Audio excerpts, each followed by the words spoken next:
Invincible, sebuah titel yang hanya bisa didapatkan oleh klub-klub pilihan saja, bahkan di Liga Inggris. Klub-klub seperti Manchester United, Liverpool, hingga Manchester City belum mampu mendapatkan gelar ini. Cuma Arsenal satu-satunya tim Inggris yang pernah dianugerahi gelar Invincible di era Premier League. Mereka mendapatkannya pada musim 2003-2004. Tapi Invincible tuh apa sih? Jadi saat itu Arsenal berhasil menjuarai Premier League dengan status tak terkalahkan sepanjang musim 2003-2004. Keren bukan? Fans Arsenal patut bangga dengan pencapaian ini. Namun di era sekarang menjadi tim yang tak terkalahkan dan pada akhirnya menjuarai liga agaknya cukup mainstream. Juventus, AC Milan, Celtic hingga Rangers pun pernah melakukannya.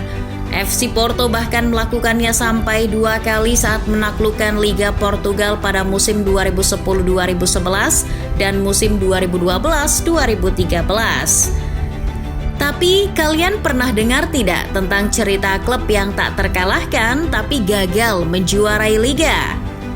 Namun sebelum itu jangan lupa untuk subscribe dan nyalakan loncengnya supaya nggak ketinggalan update terbaru dari Starting Eleven. Tim pertama yang masuk dalam daftar ini adalah Red Star Belgrade atau yang memiliki nama asli Crvena Zvezda. Nah, karena penyebutan namanya susah, maka dalam video ini kita akan menyebutnya dengan Red Star saja. Klub yang berlogo bintang ini jadi klub tersukses di Serbia. Red Star bahkan pernah mengangkat trofi Liga Champions pada tahun 1991. Meski jadi yang tersukses, Red Star tak lepas dari nasib sial. Mereka pernah gagal menjuarai Liga Serbia meski tak terkalahkan sepanjang musim 2007-2008. Loh, kok bisa? Kala itu Red Star baru saja berganti pelatih. Aleksandar Jankovic ditunjuk untuk menggantikan manajer terdahulu, yakni Boško Đurovski pada awal musim 2007-2008. Jankovic minim pengalaman, namun pelatih yang juga berasal dari Serbia itu membuktikan kelasnya. Di tangan Jankovic, Red Star tak terkalahkan. Menang seri, begitu terus hingga akhir musim. Dengan performa luar biasa ini tentunya mereka layak dianugerahi gelar Liga Serbia, bukan? Tidak juga, nyatanya mereka tak cukup layak untuk itu. Meski tak terkalahkan, Red Star terlalu sering menelan hasil imbang.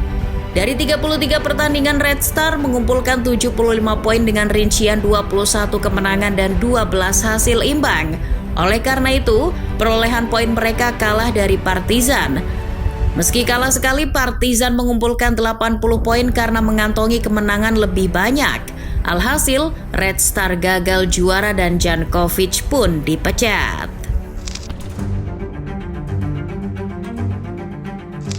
Masih dari Eropa Timur ada FK Obilic yang bernasib sama dengan Red Star Belgrade. Obilic bahkan lebih dulu merasakannya. Obilic gagal menjuarai liga meski tak terkalahkan di Liga Yugoslavia edisi 1998-99. Jika kalian mencari informasinya sekarang, maka datanya hanya sedikit karena Obilic sudah hilang entah kemana. Karena sejak 2015, Obilic tidak lagi berpartisipasi dalam kompetisi sepak bola di negara manapun. Di atas kertas sebetulnya tim ini masih ada, mereka bahkan sesekali mengumpulkan dana dan menyewakan stadionnya. Kembali ke pembahasan, kala itu Obilic tampil sempurna. Mereka tak terkalahkan di Liga Serbia. Dari 24 pertandingan, Obilic berhasil mengantongi 20 kemenangan serta 4 hasil imbang sehingga mengumpulkan 64 poin. Sialnya, Obilic lupa bahwa di atas langit masih ada langit. Obilic memang tak terkalahkan, tapi mereka gagal juara karena ada klub yang lebih baik dari mereka. Klub tersebut adalah Partizan yang juga tak terkalahkan. Partizan jadi pemuncak klasemen dengan memperoleh 66 poin dari 21 kemenangan dan 3 hasil imbang.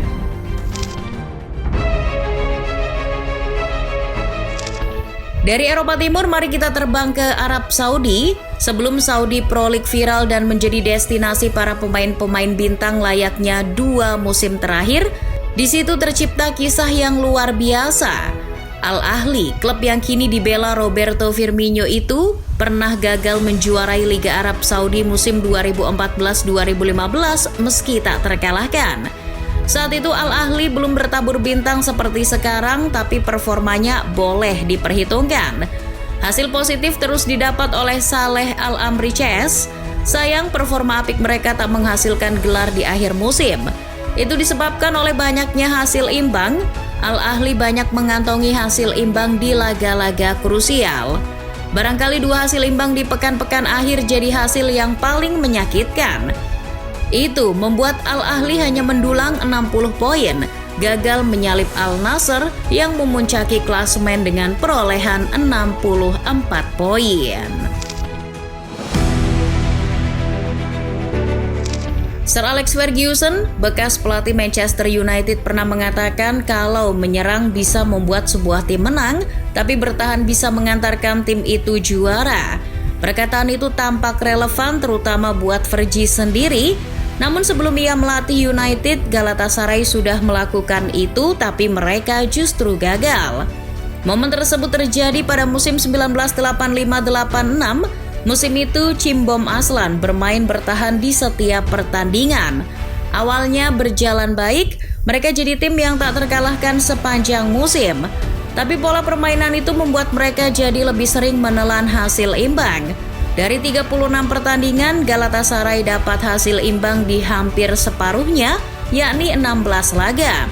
Yang makin bikin kesel, mereka gagal juara hanya karena kalah selisih gol dari Besiktas. Sama-sama mengumpulkan 56 poin, Besiktas unggul dalam agresivitas gol.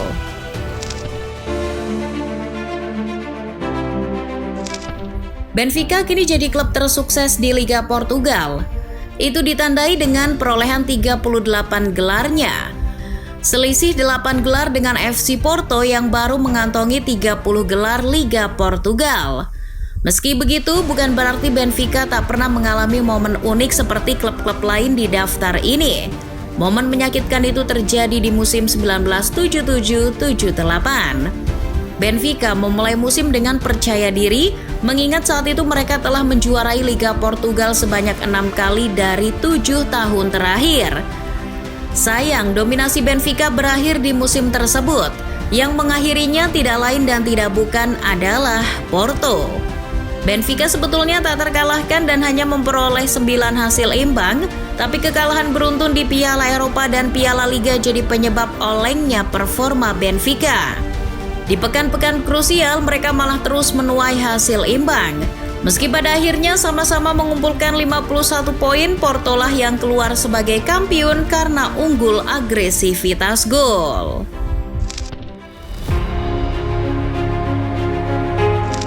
Semusim berikutnya, kesialan Benfica menular ke klub Italia Perugia. Tidak pernah kalah sepanjang musim, terus bermain bagus di setiap pekan dan memiliki pertahanan yang kokoh.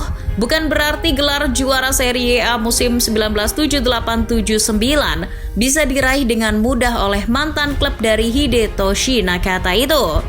Sanggup meraih 11 kemenangan dan 19 imbang dari 30 pertarungan, Il Grifone hanya kebobolan 16 kali. Itu membuat mereka jadi tim dengan pertahanan terbaik musim itu. Anehnya dengan sederet catatan membanggakan tersebut, Perugia hanya berada di posisi 2 klasemen akhir.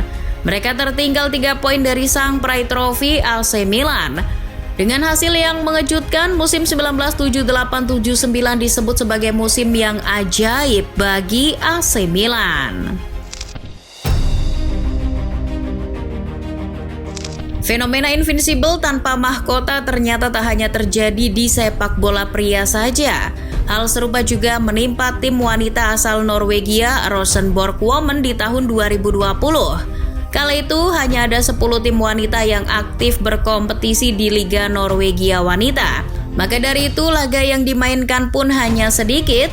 Rosenborg Women yang belum pernah menjuarai trofi liga menggebrak kompetisi dengan tampil tak terkalahkan. Marit Clausen dan rekan-rekannya mengemas 10 kemenangan dan 8 hasil imbang sehingga mengumpulkan 38 poin.